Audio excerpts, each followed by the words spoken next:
Coca Cola ગુજરાતના શહેરમાં 3000 કરોડના ખર્ચે પ્લાન્ટ ઊભો કરશે। હિન્દુસ્તાન કોકા કોલા બેવરેજીસ લિમિટેડે બુધવારે કહ્યું તે વિનિર્માણ માટે અત્યાધુનિક સુવિધા સ્થાપિત કરવા માટે ગુજરાતમાં 3000 કરોડના રોકાણની યોજના ઘડી રહ્યું છે। રાજકોટમાં જ્યુસ અને અન્ય પીણાનું 2026માં લોકાર્પણ કરશે। એક નિવેદનમાં એસસીસીબીએ જણાવ્યું કે આ રોકાણથી એક મહત્વપૂર્ણ ઉદ્યોગની શરૂઆત થશે, જેનાથી ક્ષેત્રમાં પૂરતા આર્થિક અને સામાજિક વિકાસને પ્રોત્સાહન મળશે।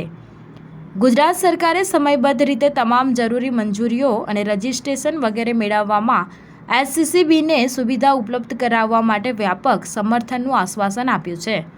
અત્રે જણાવી દઈએ કે એસસીસીબી પહેલેથી જ ખેડા જિલ્લાના ગોલબેઝ અને અમદાવાદ જિલ્લાના સાણંદમાં સુવિધાઓ હવે રાજ્યમાં એસસીસીબીની કુલ કર્મચારીઓની સંખ્યા બમણાથી વધુ 1500 થઈ જશે। એક અધિકારીએ જણાવ્યું હતું કે અમે આ પ્રોજેક્ટને ક્ષેત્રીય વિકાસ માટે ઉત્સાહિત અને સ્થાપિત પ્રતિભાવો માટે નવી તકો લાવવા અને ગુજરાતની આર્થિક અને સામાજિક પ્રગતિ માટે અમારી પ્રતિબદ્ધતાને મજબૂત કરવાના સ્વરૂપે જોઈએ છે। સ્ટાર ન્યૂઝ 7 હંમેશા સચ્ચાઈની સાથે।